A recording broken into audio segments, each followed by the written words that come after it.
Capítulo 22. Josias tinha 8 anos de idade quando se tornou rei, e reinou por 31 anos em Jerusalém. O nome da sua mãe era Jedida, filha de Adaías de Boscate. Ele fez o que era certo aos olhos de Jeová e andou em todos os caminhos de Davi, seu antepassado.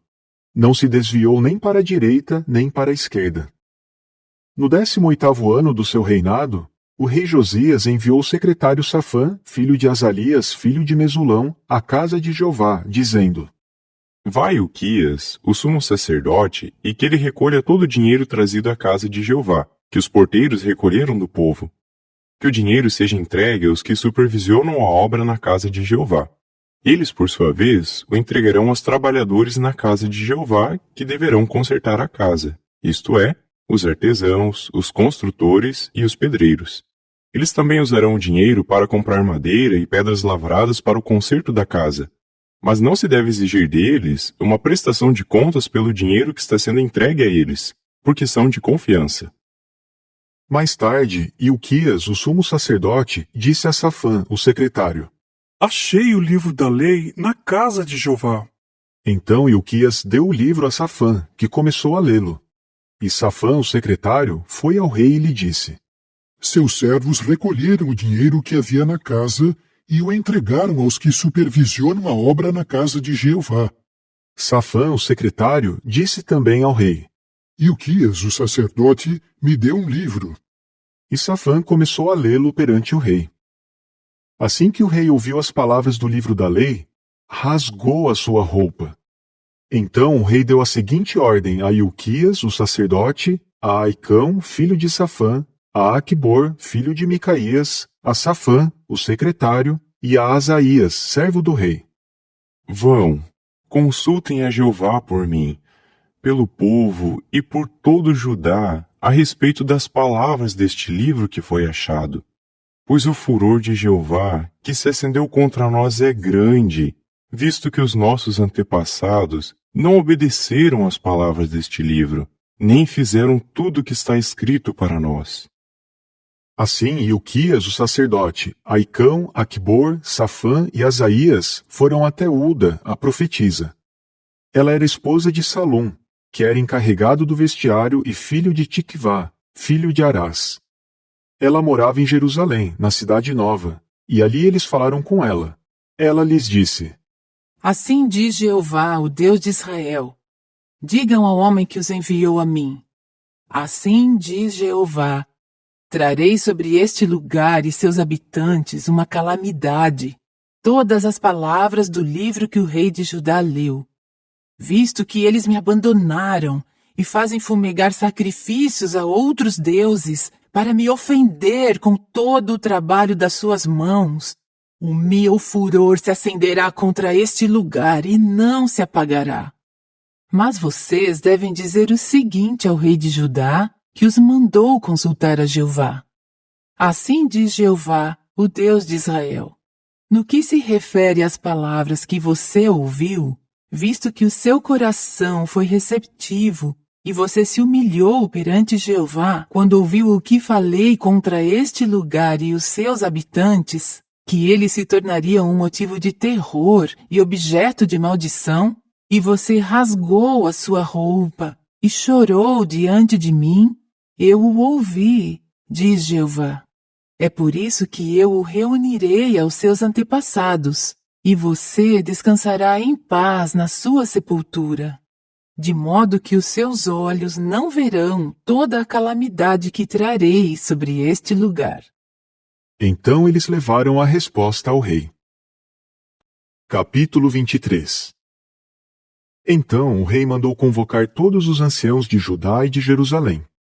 Depois o rei subiu à casa de Jeová com todos os homens de Judá, todos os habitantes de Jerusalém, os sacerdotes e os profetas, todo o povo, do pequeno ao grande. Ele leu para eles todas as palavras do livro do pacto que tinha sido achado na casa de Jeová. O rei ficou de pé junto à coluna e fez um pacto perante Jeová, comprometendo-se a seguir a Jeová e a guardar seus mandamentos, suas advertências e seus decretos, de todo o coração e de toda a alma, cumprindo as palavras do pacto escritas no livro. e todo o povo concordou com o pacto. O rei mandou então que Ilquias, o sumo sacerdote, os sacerdotes de segunda ordem e os porteiros tirassem do templo de Jeová todos os utensílios feitos para Baal, para o poste sagrado e para todo o exército dos céus. Então os queimou fora de Jerusalém, nas encostas do cedro, e levou as cinzas deles a Betel. E acabou com a atividade dos sacerdotes de deuses estrangeiros, a quem os reis de Judá tinham designado para fazer fumaça sacrificial nos altos sagrados das cidades de Judá e dos arredores de Jerusalém. Também acabou com a atividade dos que faziam fumaça sacrificial a Baal, ao sol, à lua, às constelações do zodíaco e a todo o exército dos céus. Ele tirou o poste sagrado da casa de Jeová e o levou para fora de Jerusalém, ao vale do Cédron. Ele o queimou no vale do Cédron, reduziu-o a pó e espalhou o pó nas sepulturas do povo comum. Ele também demoliu as casas dos prostitutos de templo, as quais ficavam na casa de Jeová e onde as mulheres teciam tendas que serviam como santuários para o poste sagrado. Depois ele tirou todos os sacerdotes das cidades de Judá, e tornou impróprios para adoração os altos sagrados onde esses sacerdotes tinham feito fumaça sacrificial, desde Geba até Berseba. Ele também demoliu os altos sagrados que havia à entrada do portão de Josué, o chefe da cidade, que ficavam à esquerda de quem entrava pelo portão da cidade. Os sacerdotes dos altos sagrados não serviam no altar de Jeová em Jerusalém, mas comiam pães sem fermento junto com seus irmãos. Ele também tornou impróprio para adoração Tofete, que fica no vale dos filhos de Inom, para que ninguém queimasse seu filho ou sua filha no fogo para Moloque. E ele proibiu que os cavalos que os reis de Judá tinham dedicado ao sol entrassem na casa de Jeová pela sala de Natã-Meleque, o oficial da corte, a qual ficava no pórtico. E ele queimou no fogo os carros de guerra dedicados ao sol. O rei também demoliu os altares que os reis de Judá tinham feito no terraço do quarto superior de Acás, bem como os altares que Manassés tinha feito nos 2 pátios da casa de Jeová. Ele os reduziu a pó e espalhou o pó no vale do Cédron. E o rei tornou impróprios para adoração os altos sagrados que ficavam em frente de Jerusalém, ao sul do Monte da Ruína, os quais Salomão, rei de Israel, tinha construído para Astorete, a repugnante deusa dos Sidônios, para Quemós, o repugnante deus de Moabe, e para Milcom, o detestável deus dos Amonitas. Ele destroçou as colunas sagradas, derrubou os postes sagrados e encheu de ossos humanos os lugares onde esses ficavam. Ele também demoliu o altar que ficava em Betel e o alto sagrado que Jeroboão, filho de Nebate, tinha feito e que levou Israel a pecar. Depois de demolir esse altar e o alto sagrado, ele queimou o alto sagrado e o reduziu a pó. Também queimou o poste sagrado. Quando Josias se virou e viu as sepulturas que havia no monte, mandou tirar os ossos das sepulturas e os queimou no altar, tornando-o impróprio para adoração, segundo a palavra de Jeová declarada pelo homem do verdadeiro Deus, que predisse essas coisas. Então ele perguntou: Que túmulo é aquele que estou vendo lá? Os homens da cidade responderam: É a sepultura do homem do verdadeiro Deus, de Judá, que predisse estas coisas que o Senhor fez contra o altar de Betel. Assim ele disse: Deixem-no descansar, que ninguém mexa nos ossos dele.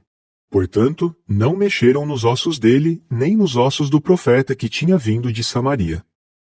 Josias também removeu todos os santuários dos altos sagrados que havia nas cidades de Samaria, os quais os reis de Israel tinham construído para ofender a Deus, e fez com eles o mesmo que tinha feito com o alto sagrado em Betel.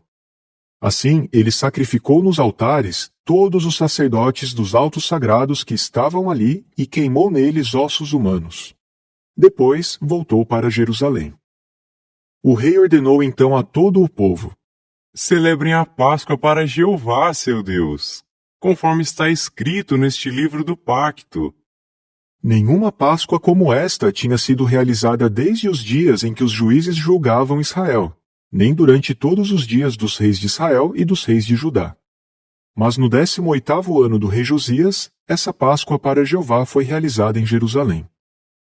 Josias também eliminou os que invocavam espíritos, os adivinhos, os ídolos domésticos, os ídolos repugnantes e todas as coisas repugnantes que tinham surgido na terra de Judá e em Jerusalém, a fim de cumprir as palavras da lei escritas no livro que Ilquias, o sacerdote, tinha achado na casa de Jeová. Antes dele, não houve nenhum rei igual a ele, que voltasse a Jeová de todo o coração, de toda a alma e de toda a força, cumprindo toda a lei de Moisés. E depois dele, não houve nenhum rei igual a ele. No entanto, Jeová não abandonou a sua ira ardente que se acendeu contra Judá por causa de todas as coisas ofensivas que Manassés tinha feito para ofendê-lo. Jeová disse: Também removerei Judá da minha vista, assim como removi Israel, e rejeitarei esta cidade que escolhi, Jerusalém, e a casa a respeito da qual eu disse: Meu nome continuará ali. Quanto aos outros acontecimentos da história de Josias, tudo o que ele fez, não estão escritos no livro da história da época dos reis de Judá? Nos seus dias, o faraó Neco, rei do Egito, foi ao encontro do rei da Assíria, junto ao rio Eufrates. E o rei Josias saiu para enfrentar o faraó Neco, mas quando Neco o viu, matou-o em Megido. Portanto, seus servos levaram seu corpo num carro de guerra de Megido a Jerusalém e o enterraram na sua sepultura. Então o povo da terra tomou Jeoacás, filho de Josias, ungiu-o e o fez rei no lugar do seu pai. Jeoacás tinha 23 anos de idade quando se tornou rei, e reinou por 3 meses em Jerusalém. O nome da sua mãe era Amutal, filha de Jeremias de Líbna. Ele começou a fazer o que era mal aos olhos de Jeová, conforme tudo o que os seus antepassados tinham feito. O faraó Neco prendeu-o em Ribla, na terra de Amate, para impedir que reinasse em Jerusalém, e então exigiu que o país pagasse um tributo de 100 talentos de prata e 1 talento de ouro. Além disso, o faraó Neco fez Eliaquim, filho de Josias, rei no lugar de Josias, seu pai, e mudou o nome dele para Jeoiaquim. Mas pegou Jeoacás e o levou para o Egito, onde morreu. Jeoiaquim deu a Faraó a prata e o ouro, mas para dar o dinheiro que Faraó exigiu, teve de cobrar tributo do povo. Ele cobrou de cada um do povo da terra um valor estipulado de prata e ouro para dar ao faraó Neco. Jeoiaquim tinha 25 anos de idade quando se tornou rei, e reinou por 11 anos em Jerusalém. O nome da sua mãe era Zebida, filha de Pedaías de Ruma. Ele fazia o que era mal aos olhos de Jeová, conforme tudo o que os seus antepassados tinham feito.